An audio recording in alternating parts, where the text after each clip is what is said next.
and our focus today is how to really find and trap the Taiyang injuries along that sinew line when instead of being thick and swollen, you have so many little thin things that are easy to find with a finger, hard to then find with the needle, and we miss. So what we really want to pay attention to is first, we're just going to be doing some locating, and I really want to get to know that shoulder blade. And this is the best region to practice in because it tends to be the thinner part. This is where the back rolls, so people are not overly muscled. This area, which doesn't have anything in the way, there's no shoulder blade or anything in the way, while it's a good area, spasms and tightens very easily. So I don't like to practice here. And when I'm needling, I don't tend to start here because the person will often be like, oh, ah, and then there'll be a tension above and below. So this area, just to be aware that that's the area that's going to frequently cause the most discomfort for the patient in terms of the session that may change other things. In the back videos, in terms of treating the back, whether it's in the orthopedic course module 1 or on the standalone version, it's the same video footage.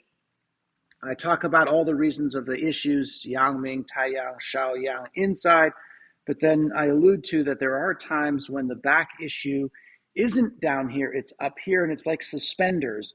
This is tightened, and so it pulls up, and the back is being jammed or bowed. So that becomes critical, but then it's very spasmy when that is the problem.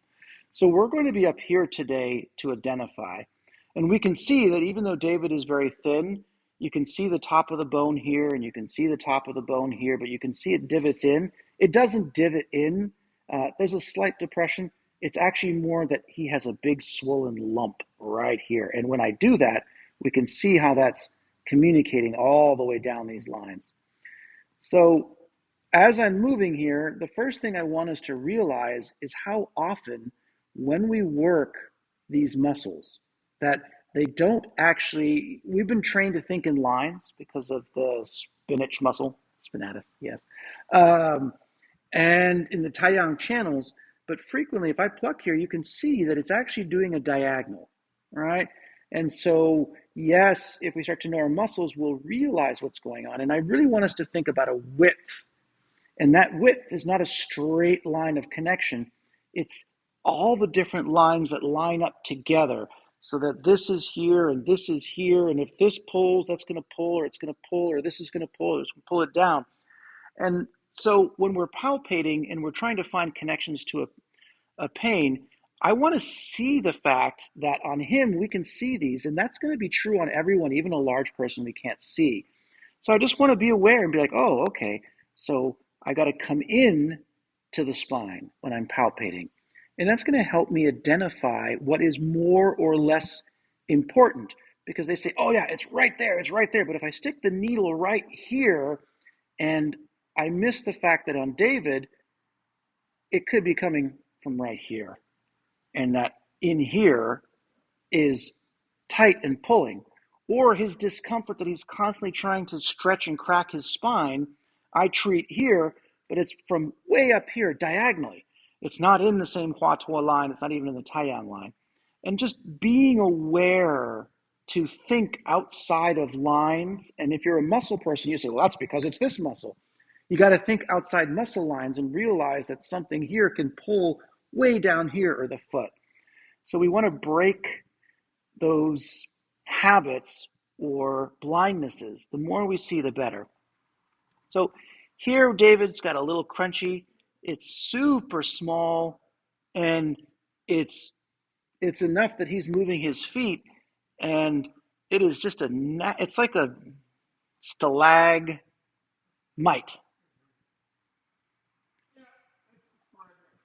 Yeah, and it's tiny. It's not like I'm finding anything huge. It's just little gunk. It's the barnacles. Big, thick here.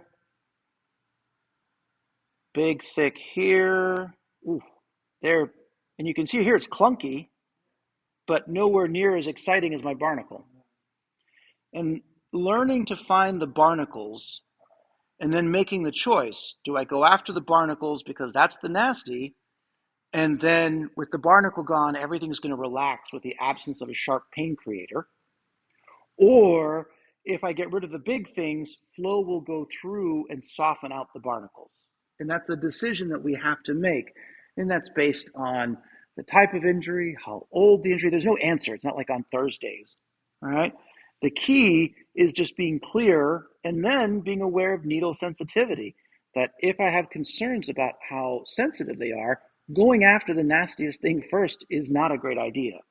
If they have needle sensitivity, but they know why they're there, get rid of the nasty thing first, then go to the less nasty thing. There's decisions to be made, and it's less about whether you are right or wrong. It's more about your decision was clear. You noted it in the beginning in your chart, chose to do it this way, and then the feedback is what educates you the next time they come. And that's there's nothing worse than either not making any decisions or making so many decisions that when they come back, you've got nowhere to go. There's no improvement from the first session in terms of diagnostic ability. And so being clear is really important. Even if it's the wrong decision, that rules something out for the second treatment, that you're aware that that's not the way to go. So here, David, instead of the barnacle that's right there, he's got swelling and thickness in here, but the texture is different. It's sunken in and swollen together. So you can see the swelling. It's not happy, but it's around a thin cable. So here we have something sunk in and there's no flesh on it. Here we have the thick, but there isn't anything thin. Here we have both. So think of it as the mean thing going wump, wump, wump, wump, wump. So you smack your thumb, get it in a door hinge, and it hurts and swells. Okay? Here, it's just being pinched. It's not going to swell, but it hurts like a splinter. And here, it's just swollen and thick, so things aren't going to move well. And we have three very distinct patterns on David's back here that we're able to make some decisions about and find and locate and get to know. So it's really just about that clarity.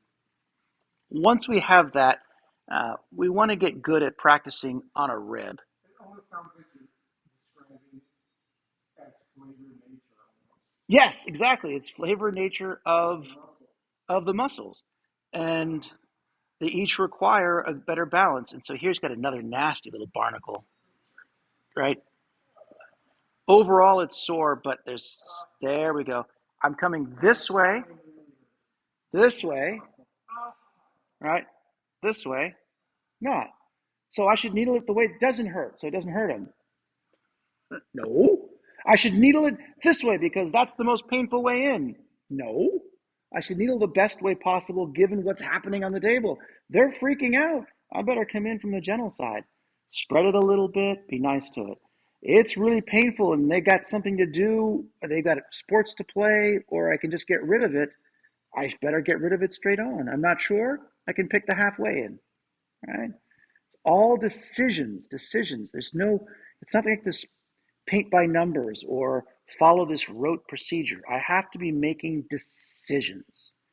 Now, we're talking a lot about today in terms of the focus was how come it's so easy to find, and yet when we go to get a needle, it's very hard. And there's a couple of reasons. Is there an order to the boxes? I'm going to say that's authority. Yes. See? Andrew, in this particular case, could you explain how each section is relating to the other? Because in So past, we've talked about one area pinching the other, so then it'll yeah. circulate well. So how does that go? I can't hear because there was no diagnosis. He didn't come in with a problem. I'm just palpating a body. So how it's showing up in David's world is completely different. And we can't say this came first, that came second, that came third. I don't have those skills. Could I spin you a story? Yes. Would it be the coolest story that you would think that is so awesome? Yes. Would you then try to implement this story into your practice and discover that it doesn't really work? Yes. Or sadly, it'd be the worst, which is you think it is working and you just head off the road being like, oh, and that's not actually what's happening. So remember, the only way to have more information about who came first, what's more important, is in the diagnosis and in the injury, how they did it, what's happened, what they did since. Those are those keys. So we have our nasties. Okay, he's making the breathing sound. I don't know how much is coming out that he's wiggling his feet, but I'm trying to make it obvious that this is intense. Okay, and then I'm going to say, okay, I got to get my needle, and I'm over here. My hand's lightened. I'm going. I made some red, but it's hard for me to miss. But now, not much, right? Not much. Right. It's achy. It's achy, but given what was going on in there, and the reason is number one, the mistakes people make is they find it, and then they go over and they go and get their needle, and then they come back. And then you suddenly have to find it. The problem is now I'm trying to find it with a needle in my hand.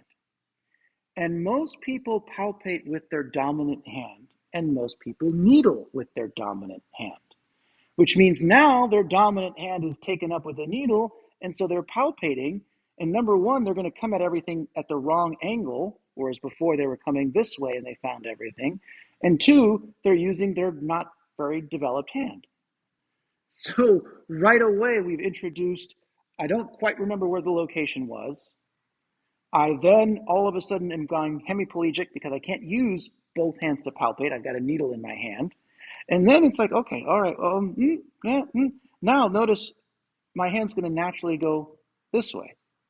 See, I fixed him with one needle. No, I'm missing. I have to go to the spine, right? I have to be aware that this is the landscape. So I'm going towards the bone, however I trap. So you'll notice that when I trap, I'm often using both hands.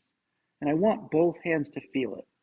The next thing that happens is we're going to assume that part got done well. Then I'm going to find it, and then I'm going to trap. And the official traps are you go either side and you needle the middle, you create a backstop and then go next to it, or you flatten the whole area to get to it, right? Official 3. But I'm here, and then everyone goes, thunk, and they're going along the rib, okay? Now what happens when my fingers go along the rib is they're going to go, whoop, and I'm going to end up not even realizing it, that I am no longer on the rib because my fingers rolled off. So his rib is there. Yeah. His rib is here, and I ended up in the empty space. So Andrew's like, oh, if you needle on the ribs, it's safe. And then you think you're on the rib because I'm on the rib, and then your fingers rolled off, and you went, dink, and you missed the rib. Okay? So being aware, it's nothing wrong with trapping that. And I hit a blood vessel. There's nothing wrong with trapping along the rib, but we want to be aware that we don't want to have our fingers go from here, because when I have this parts of my fingers, I'm going to slide easily. So I really want to make sure I have the stomach. In Chinese, that's known as the stomach of the finger.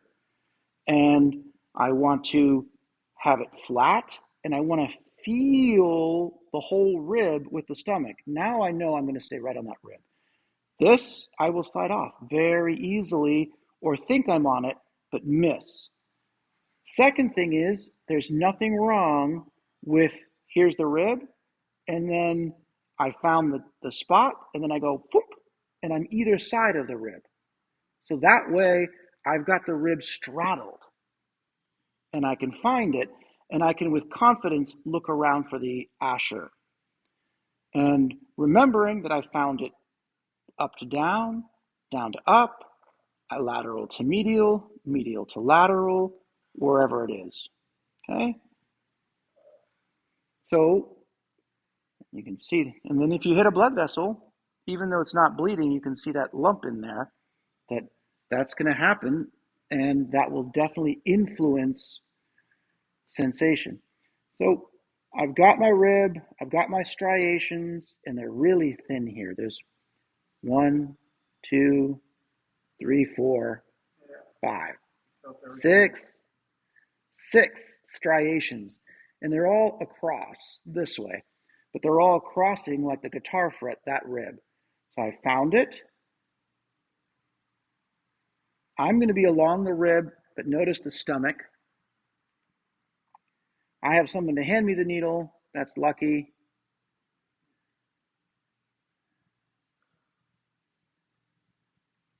And then just ever so shallow and slightly. I haven't hit a rib yet, so I'm still very shallow. There's rib. Okay. There's rib. I remember my skeleton. Ribs are curved, not just front to back, but they're angled. Jumping.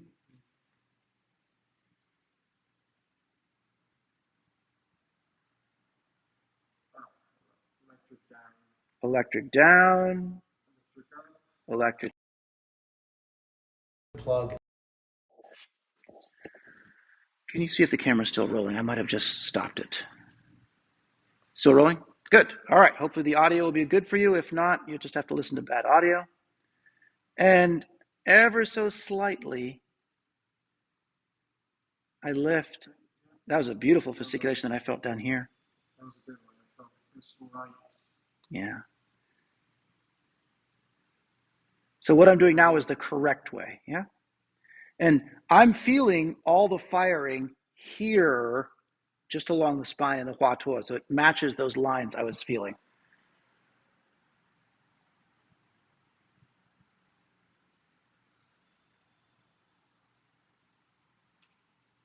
So what are you doing that you say you're feeling it correctly?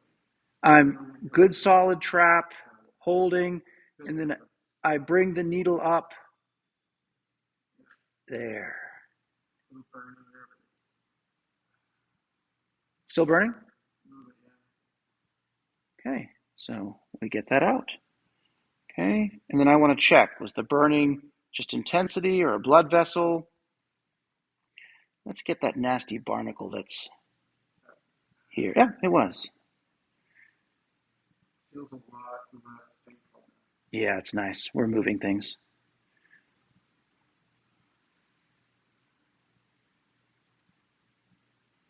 And here, my thumb is going along the rib. So I'm going to use the backstop track method, which is I know as long as I needle in the line that my thumb traced, I'm above rib. Here is where I've isolated it. What I want to needle is in here. I'm behind the area. Boom. This finger is going to trap that so I know where it is.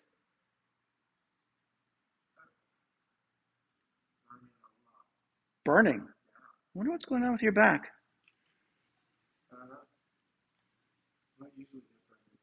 Well, that's interesting. That, with all the swelling that we can see here, I wonder how much your lower network is being overly taxed. There's just too much pressure being pushed up to the surface. So there's some rib.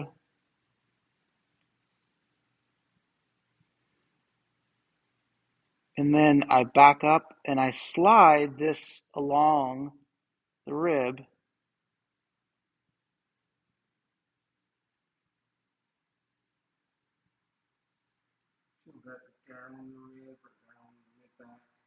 So he feels this down rib, down mid back. And so with a barnacle like that, you're really not going to expect a lot of fasciculation necessarily, right? No, unless that if you picture the barnacle, if it's a sunken down barnacle, it's pulling everything towards it. So as it gets, these will move. But yes, you are correct. A true barnacle won't, but sometimes we call it a barnacle, but it's really just a muscle knot. So when I hit it, it unknots. So I just have to be aware that I'm calling both barnacles, but one is a strangulation of the muscle into this shape that would release with the fasciculation, and the other is literally in the muscle some sort of bruise or injury has happened that now you've got a little nubby in there.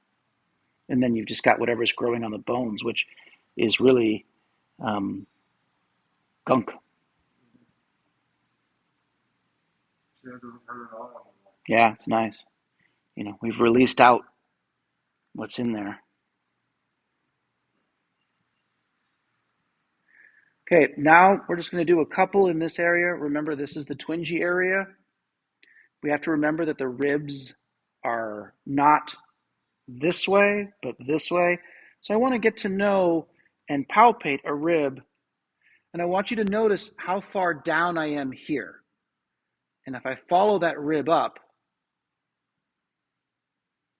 that same rib is way up here, okay?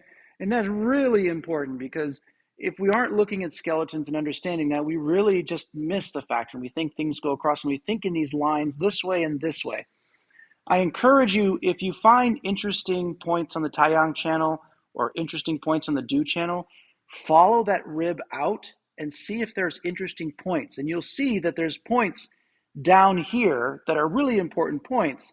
And you think, what a weird location. Well, no, it's not. It's connected to this really important region here. And just that simple misunderstanding allows us to think that things are not connected. They're super connected this way by the way things work. So we want to be aware of that. So once I understand how the ribs are curving, then I'm not going to be doing this sort of ding, ding, ding, ding, ding, ding, and trying to follow it unless I realize the curve. Then this is where getting into that muscle really makes a difference, and the hua tuo is right in there. Yeah. But listen to David's voice. It's like, yeah, that's tender. As opposed to when we were doing that, the feet were jumping everywhere. And so even just that little bit of work has released a lot of what's stuck here. Because remember, anytime there's a stuckness, chi gets stuck. Anytime chi gets stuck, there's pain and discomfort. Whenever there's pain and discomfort, the spirit has to make two choices. It's either going to try to encapsulate it, and so everything tightens around it, or it's going to disassociate, right? And of course, it's not that clean, one or two. It's a mix of them. So hitting this, getting it to move, the chi is now moving. I may or may not have solved the problem, but at least the chi is moving, so the hurt is there, but the pain or the emotionality to the pain, to the hurt, is now temporarily removed. If they're young and they're active, you remove the pain. Now there's just hurt. They exercise, they move it, and they move it right onto their body. So you'll see my angle is very this way now. That's the rib, yeah? Because there's more of a curve here.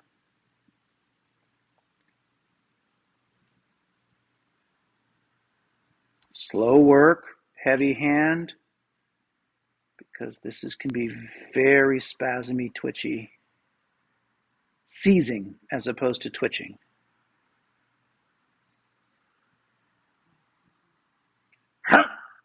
Like an engine. Where's twitch?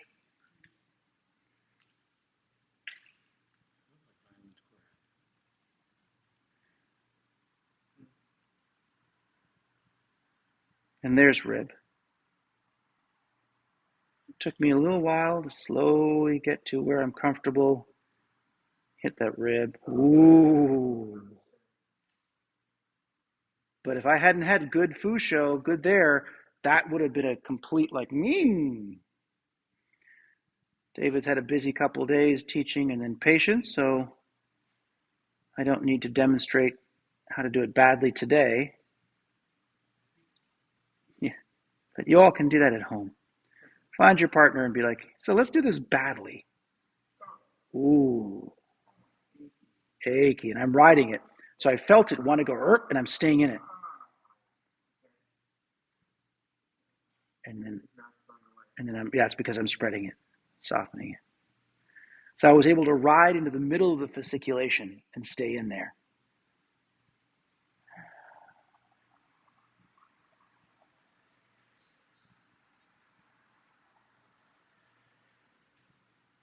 So it's kind of like the internal, external mixture. What's internal, what's external? You got it. Internal is defined by external. External is defined by internal. Chapter 2 of the Dao De Jing. Listen to it. It's free on our website.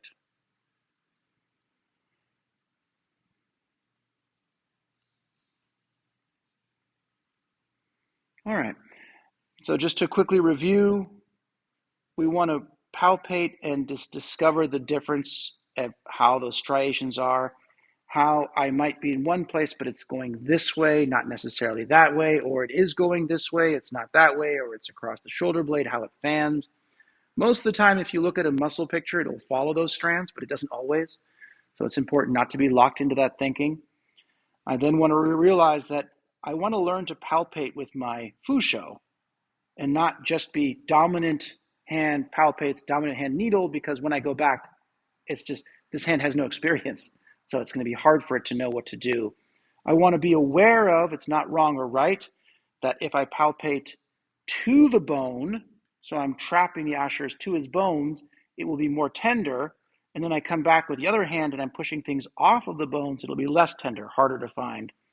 And then just that trapping, whether I'm on top, either side, or backstop, I want to be aware that if I'm here, not this way, but flat, so I can really feel the rib and have that room to work there. And that shape of the ribs. And then once I'm in, slow, back it up, slow, back it up. When you're doing that kind of slow work and you have a shallow needle and a thin person, it's really easy for the needle to pop out because it's barely in to begin with. Also, what I've been finding is, for so many years, people were so hesitant about depth that I kept saying, we're needling here, or we're needling here. You've actually got to get in to the area. And everyone was always too shallow.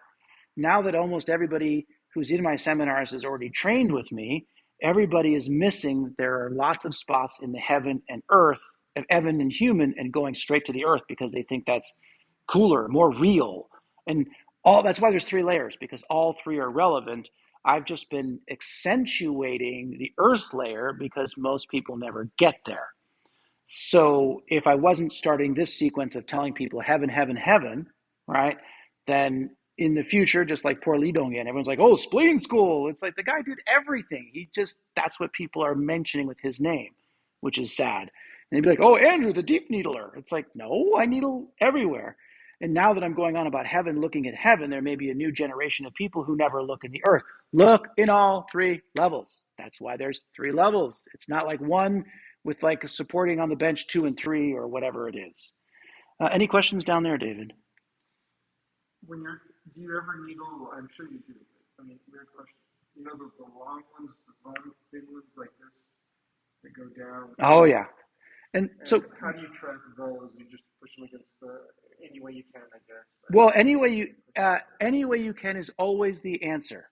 However, within that, there are some techniques. I just tend to miss those. And what we want to be, if we had the skeleton also, we'd see that there's a little bit of a valley here. The ribs have a weird kind of, it goes down, then up and around. So we have a weird bowl shape in here. And I want to be clear when I'm getting those, do I want to go towards the spine, or do I want to go from spine to the curve? And most people aren't very good at going this way. So whoop, and then whoop.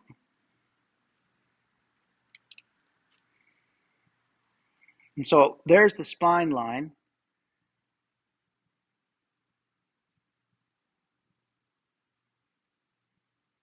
Almost like do-ish.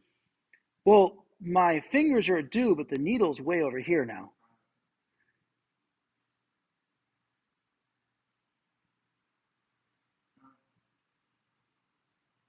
There's bone.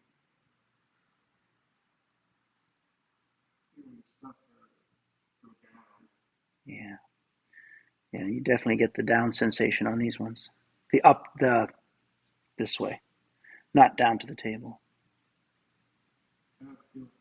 Down towards your head. Where's your hand is there?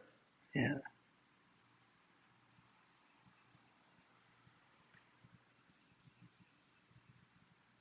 Down to lower back. Lower back. So when you rewatch the video, David, or when you watch the video and then rewatch the video, you'll see that here's the spine and I'm starting, but I've got a thumb in the valley, and that allows me to access that muscle line. And then, of course, switching it around a little bit for Hua Tuo. See? So what is the fitties or the fitty muscles? Multifitty, multipass. I say that every time. I'm very reliable, you'll see. And that was like a shock direct hit to the multifitty. Now let's not shock poor David. And then a fasciculation, yeah. I mean, surprise David. Yeah. But, learning to get those multi-fitties and flossing them. And then I like to always finish those with a lift and spread. Not lifting the chi because there's no chi in there, like cooling sky, lift.